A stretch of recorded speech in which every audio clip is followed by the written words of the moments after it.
एक हमारे पास लूप है, अगर मैं एक एरे बनाऊँ यहाँ पे,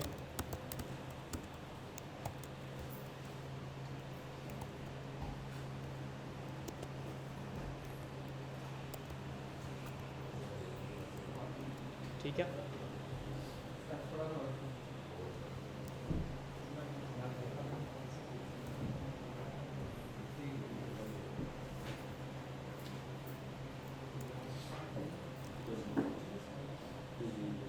ये एरे बन गई। अगर हम फॉर लूप लगाएंगे तो हमें यहाँ पे बताना पड़ेगा कि एरे की लेंथ कितनी है, और लूप हमारा हमें इंडेक्सेस बनाने पड़ेंगे लूप के थ्रू, 0 1 2, और वो वहाँ तक जाएगा जहाँ तक उसका लास्ट इंडेक्स होगा। Fine, okay. अगर लेट्स से कि हमें इससे भी अगर कोई और लूप यूज़ कर लें जो सिर्फ एरे के लिए होगा, तो वो एक एरे है हमारे पास, फॉर ईच। लूप का नेम है फॉर ईच, ये वाला, ठीक है। अगर मैं इस एरे पे वो लगाऊं तो उसका सिंटैक्स क्या होगा? सबसे पहले उस वेरिएबल का नेम आएगा जिसके अंदर एरे पड़ी होगी, उसके बाद आ जाएगा डॉट फॉर ईच, ठीक है, यहाँ तक। और इस फॉर ईच में हमारे पास आएगा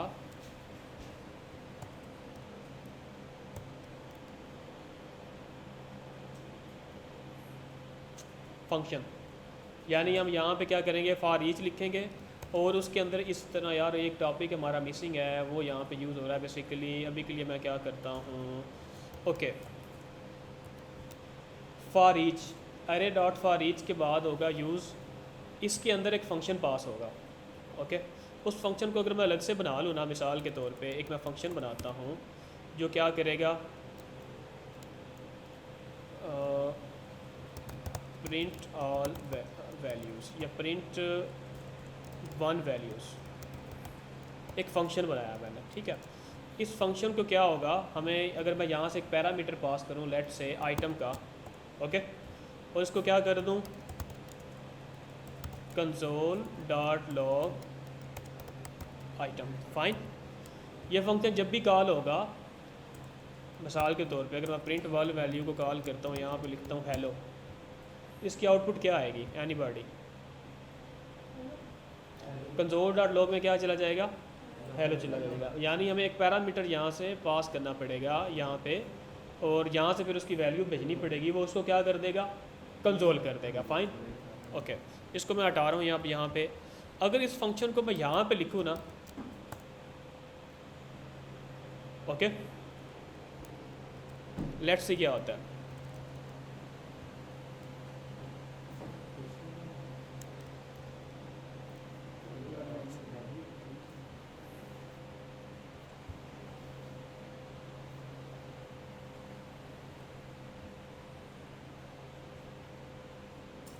हुआ?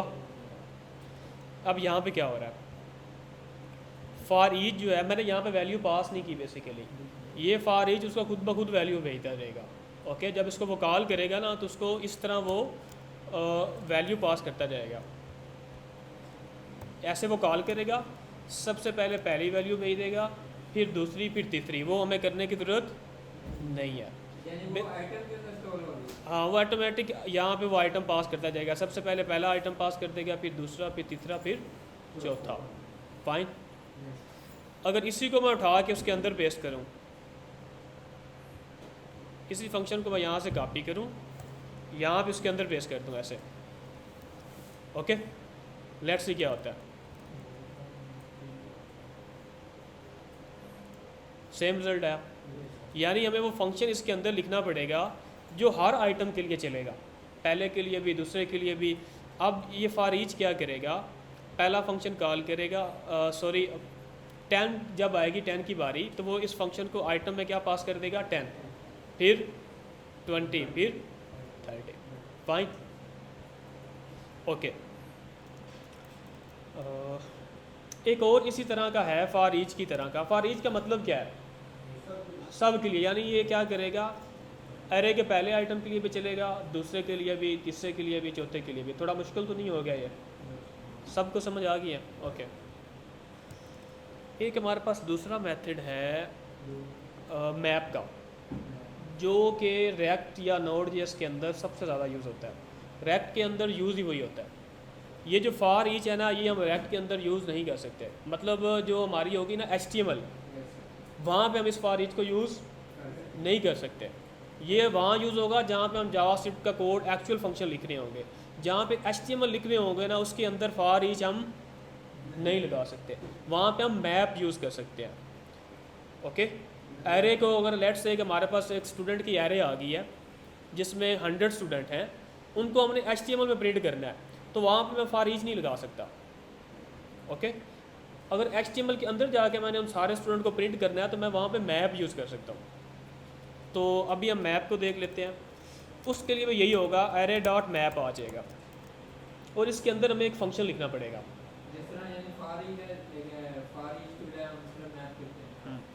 आप लोगों ने एरो फंक्शन पढ़ा हुआ है, फाइन। यहाँ पे मैं उसका यूज़ करने जा रहा हूँ। ये एक एरो फंक्शन है, राइट, ऐसे ही है, इसका कोई नाम नहीं है। यहाँ पे इस फंक्शन का भी अगर मैं नाम भी लिखता ना तो भी काम चल जाना था ये, बट यहाँ पे मैं नाम नहीं लिख रहा। यहाँ तक ओके। ओके, इसमें अब यहाँ पे मुझे एक पैरामीटर इसको देना पड़ेगा जिसका नेम होगा आइटम, या मैं आई रख सकता हूँ या कुछ भी रख सकता हूँ। ठीक है, इस आई में क्या होगा, इस आई में सबसे पहले आ जाएगा 10, फिर 20, फिर 30। Okay fine. अगर मैं यहाँ पे करूँ कंसोल डॉट लॉग आई, तो इसको मैं कर देता हूँ कमेंट, चल गया ना। ओके, बट यहाँ पे एक दो चीज़ एक्स्ट्रा है। सबसे पहले आई, यहाँ पे हम आई की जगह पे मैं आइटम लिख देता हूँ। Item means 10, 20, 30, 40। एक दूसरा पैरामीटर भी हमें ये मैप यहाँ पे देता है जिसका नेम होता है इंडेक्स। इंडेक्स क्या होगा, जो आइटम करंट चल रहा होगा ना उसका क्या इंडेक्स है। मिसाल के तौर पे अगर 10 प्रिंट हो रहा है तो 10 0 इंडेक्स पे पड़ा है, तो इंडेक्स में क्या आएगा 0, फिर यस, इंडेक्स की समझ आ गई। ओके, अगर मैं आई की जगह पे प्रिंट करूँ ना इंडेक्स को,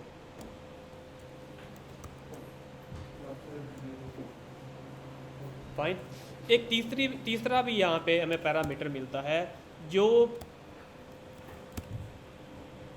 कौन सी एरे पे मैप चला हुआ है। ये ऑलवेज हमें पूरी एरे रिटर्न करेगा। ये जो तीसरा होगा इसका बहुत कम यूज़ होता है। उसकी वजह यह है कि पूरी एरे तो हमें यहाँ से भी मिल सकती है। ओके, सम टाइम अगर हमें पता ना चल रहा हो ना तो ये मैप किस एरे पे चल रहा है, उस केस में हम एरे लिख के प्रिंट कर सकते हैं कि एक्चुअल एरे कौन सी है। फाइन, मतलब बहुत ज़्यादा कोड है, लेट्स से कि more than 1000 line of code है जिसमें 100 एरे डिफाइन है। मैं एग्जांपल सपोज कर रहा हूँ, आपको नहीं पता चल रहा ये लूप कौन सी एरे को लेके चल रहा है, किस एरे पे चला हुआ है, तो आप क्या कर सकते हैं, अगर देखने के लिए इस एरे को इसके अंदर रखें और उसको कंट्रोल कर सकते हैं। इंडेक्स और आइटम का बहुत यूज़ होता है इसमें।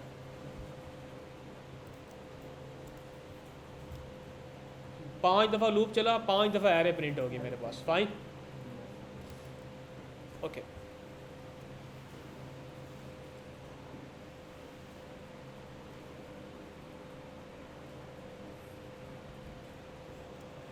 ओके, अगर एक मेरे पास ऑब्जेक्ट है, मिसाल के तौर पे मैं एक जल्दी से ऑब्जेक्ट बना लेता हूँ स्टूडेंट का नेम, उसके बाद रोल नंबर। ओके, अगर इसको प्रिंट करना होगा ऑब्जेक्ट को, तो उसके लिए यूज़ होगा फॉर इन लूप। कौन सा यूज़ होगा, फॉर इन लूप। हमें यहाँ पे लिखना पड़ेगा फॉर, फिर ये ब्रैकेट लगानी पड़ेगी और हमें यहाँ पे एक वेरिएबल डिफाइन करना पड़ेगा, let's say let x in student. Okay, ये लूप क्या करेगा, यहाँ पे आप वेरिएबल कोई भी लिख सकते हो। इन का मतलब किस में, हमें बताना पड़ेगा स्टूडेंट में। इस एक्स में सबसे पहले आ जाएगा नेम, फिर आ जाएगा रोल नंबर। अच्छा, ये नेम और रोल नंबर क्या है मुझे कौन बताएगा, आप बताओ। नहीं, गलत। नेक्स्ट, आप लोग ग्रुप में ऐसे शांत होते हो, मेरी मैसेज आ रहे होते हैं। Next, attribute. मैं कहता हूँ वो कल जो मैंने वो देखा ना वहाँ पे नाई नेक्स्ट ऑब्जेक्ट है, नेम और रोल नंबर ऑब्जेक्ट है, तो की है ना यार, मैंने यही पूछा था। की है, फाइन, प्रॉपर्टी है, प्रॉपर्टी का नेम है। अली क्या है, मुंडा, यहाँ पे क्या है, डॉक्टर है, नर्स है, कौन है,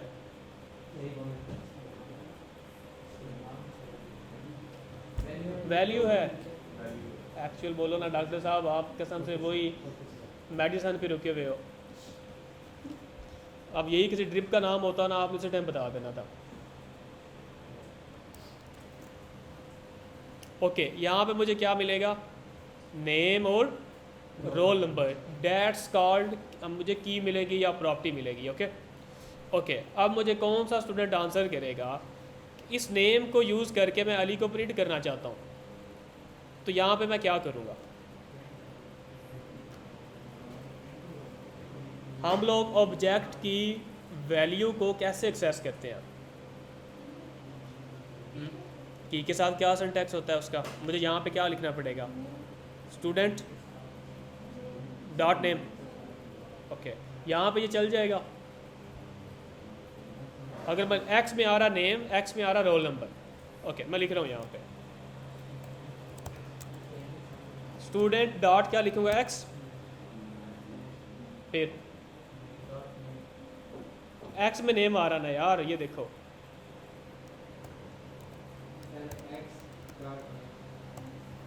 नेम आया, फिर क्या आया, रोल नंबर, यानी लूप चल रहा है। सबसे पहले क्या आ रहा है, नेम, फिर क्या आ रहा है, देन एक्स डॉट नेम लिखूँ,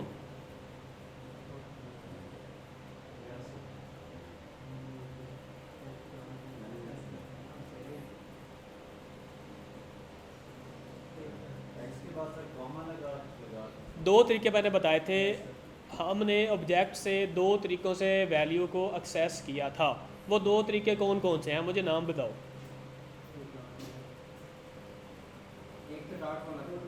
डॉट वाला तो सबको आता है, दूसरे वाला कौन सा था, ये था।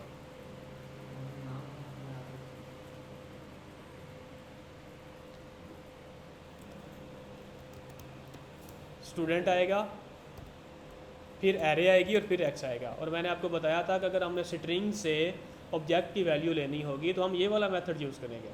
एक्स में एक स्ट्रिंग आ रही है, यहाँ पे ये जो नेम और अली रोल नंबर है ना, ये एक स्ट्रिंग है। यहाँ पे जो हमारे पास नेम लिखा हुआ ये स्ट्रिंग में नहीं है। अगर मैं लिखूँ ना स्टूडेंट डॉट नेम तो मिल जाएगा मुझे। अगर मैंने स्ट्रिंग का यूज़ करना होगा और लिखना होगा, स्टूडेंट को यूज़ करना होगा, तो मुझे एरे लगानी पड़ेगी।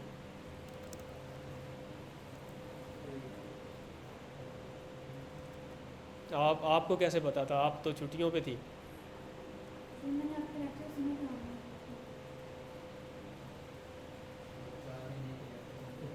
आप सब ने सारे लेक्चर लिए हुए हैं, कसम से क्या कह रहे हो, इंसल्ट करवा दिया। और आप जो दोनों ने लेक्चर ले ले के इधर एक्सपर्ट्स बनी हुई हैं।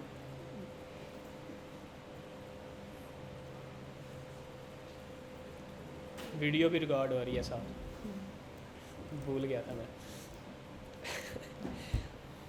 ओके, यहाँ तक हो गया। हमने सीख लिया एरे को हम दो तीन तरीक़ों से प्रिंट कर सकते हैं, और ऑब्जेक्ट को भी हमने एक लूप सीख लिया अभी तक जिससे हम ऑब्जेक्ट को भी प्रिंट कर सकते हैं। Fine, okay. यहाँ पे लूप्स इनफ है, हमारे लूप्स इनफ है। आप लोग एरे को भी प्रिंट कर सकते हो, ऑब्जेक्ट को भी कर सकते हो। और एक और लूप में एक चीज़ रह गई है, वो भी मैं कवर कर देता हूँ, टाइम है हमारे पास आज। एक होता है नेस्टेड लूप। ओके, लेके आए।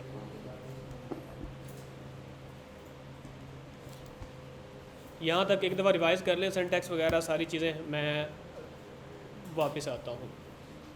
ये क्या होता है इसके बारे में आपको पता होना चाहिए। फॉर ईच क्या होता है, 5 मिनट का टाइम दे रहा हूँ, बाद में कोई क्वेश्चन ज़रूर करूँगा मैं।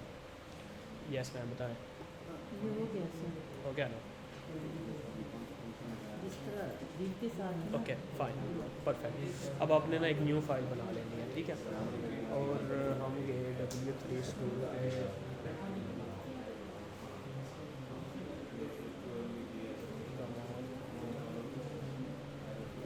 तो ना स्लो नेट स्लो यहाँ पे कर लेते हैं ना।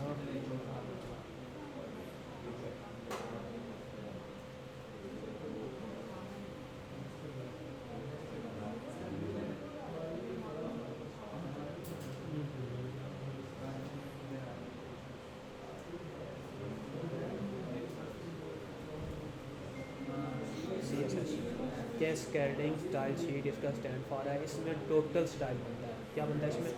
टोटल स्टाइल बनता है। CSS स्टाइल आपने अभी तक जितना स्टाइल यूज़ किया वो होता है इनलाइन स्टाइल। ओके, एक चीज़ है हमारे पास आईडी और क्लास। ओके, हम किसी भी डिव को, किसी भी टैग को आईडी लगा सकते हैं। क्या लगा सकते हैं? मिसाल के तौर पर इसको मैं क्लास और आईडी दोनों लगा सकते हैं। एक क्लास लगाता हूँ, लेट से होम। ओके, सेव कर दिया। अगर हम यहाँ पे आए हेड के अंदर, ये हेड है आपका। अगर हेड में मैं लिखूँ ना स्टाइल, इस तरह स्टाइल का टैग लगा। अब इस स्टाइल के टैग में मैं उस क्लास को टारगेट कर सकता हूँ। इस स्टाइल के अंदर इस क्लास को टारगेट कर सकता हूँ। कैसे टारगेट करूँगा? डॉट आएगा क्लास के लिए। क्या आएगा? क्लास के डॉट आएगा, फिर आएगा होम। अब इस होम में मैं जो भी स्टाइल लगाऊंगा ना, जो भी प्रॉपर्टी लिखूंगा, मिसाल के तौर पे मार्जिन, बताता हूँ ना, उसका आंसर कर देते हैं। Colour,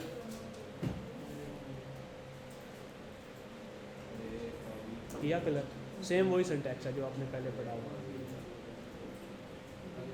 fine. यहाँ पे आप जितनी मर्जी आप प्रॉपर्टी लिखी जाए, इसी तरह आप जितनी मर्जी क्लासेस बनाती जाएँ डॉट के साथ, ठीक है। बट उस क्लास को जैसे मैंने लगाया ना, वैसे आपको लगाना पड़ेगा, ठीक है। अब इसी क्लास को अगर मैं इसको लगा दूँ, इसको लगा दूँ, इसको लगा दूँ, तो सबका स्टाइल क्या हो जाएगा? सेम हो जाएगा जो भी इसके अंदर लिखूँगा। यानी हमारा स्टाइल क्या होगा? रीयूज़ होगा। यहाँ पे मैं जो क्लास बना दूँगा, मिसाल के तौर पे बटन की क्लास बना दी, 10 बटन है मेरे पास, मैं उन 10 बटन को सेम क्लास लगा दूँगा। फाइन। तो ये इसको कहते हैं इंटरनल स्टाइल। क्या कहते हैं? जो आपने कोई चीज़ एक जैसी बनानी तो हम पहले यहाँ पे टारगेट कर लेंगे। अगर नहीं भी बनानी होगी ना, तो भी हमने उसकी एक यूनिक क्लास बना लेनी है और यहाँ पे स्टाइल लिखना है। इससे क्या होगा? स्टाइल आपका यहाँ पे आएगा और कोड आपका यहाँ पे आएगा। ये जितना आपने स्टाइल किया, इसको अगर आप यहाँ से कट करें और इसको क्लास होम के अंदर पेस्ट कर दें इस सारे को, तो ये सारी लाइन्स यहाँ से यहाँ पे शिफ्ट हो जाएंगी और स्टाइल क्या रहेगा? सेम रहेगा। फाइन।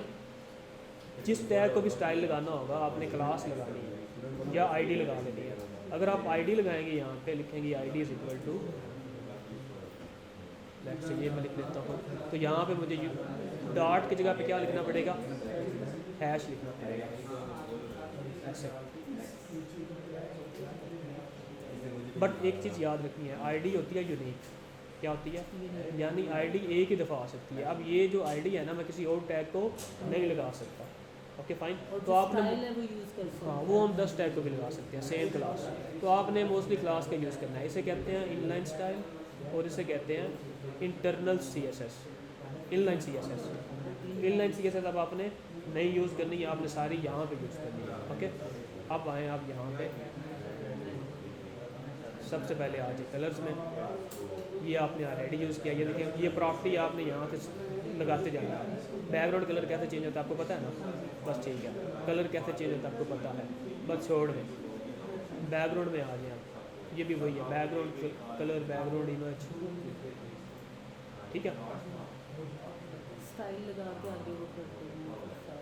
और लेट्स से इसी होम को ना, अगर मैं यहाँ पे लिखूँ ना बैकग्राउंड इमेज,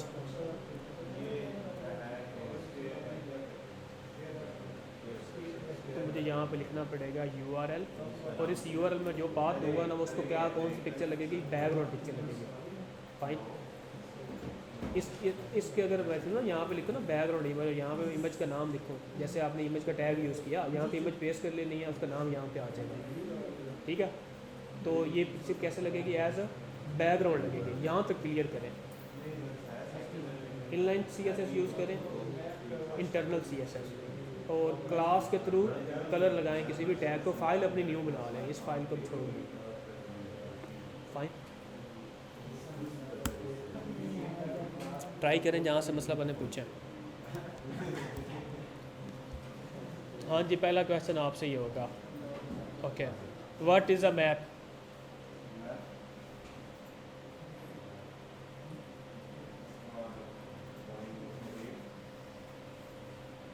मोए मोए हो गया ना, हंस रहे हो आप। ये बंदा आंसर आता या नहीं आंसर आता, सच्ची सच्ची आंसर दो। चलो मैं उसको छोड़ देता हूँ, मेरे पास इख्तियार है, छोड़ दिया मैंने उसे। अगर आप बोलते ना कि ये नहीं आंसर आता तो फिर मैं ज़रूर क्वेश्चन करता। हाँ जी जनाब, डॉक्टर साहब। एरे पे लूप चलाना होगा, कोई से 3 लूप्स के नाम बताओ।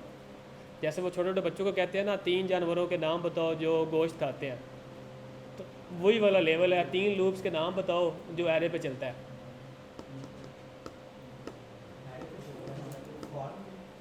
For loop,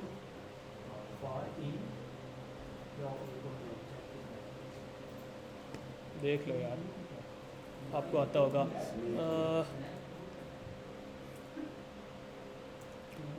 map basically array पे लूप चलाने के लिए यूज़ होता है। बेसिकली मैप एक फंक्शन है। वैसे फंक्शन का कैसे पता चला कि एक फंक्शन है? पता कैसे चला कि ये एक फंक्शन है?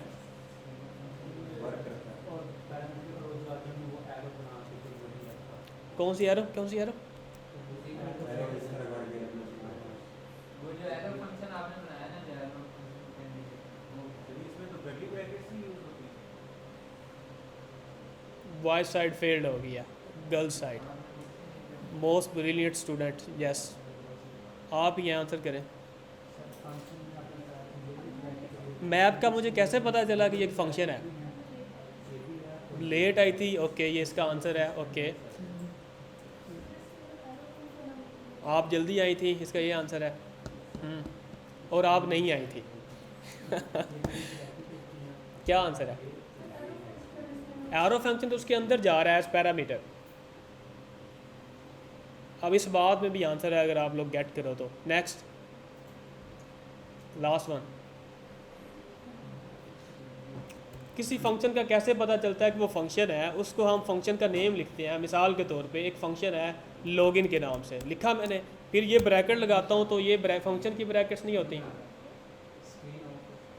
वाई? अब बताना। स्क्रीन रिफ्रेश हुआ? वाह यार।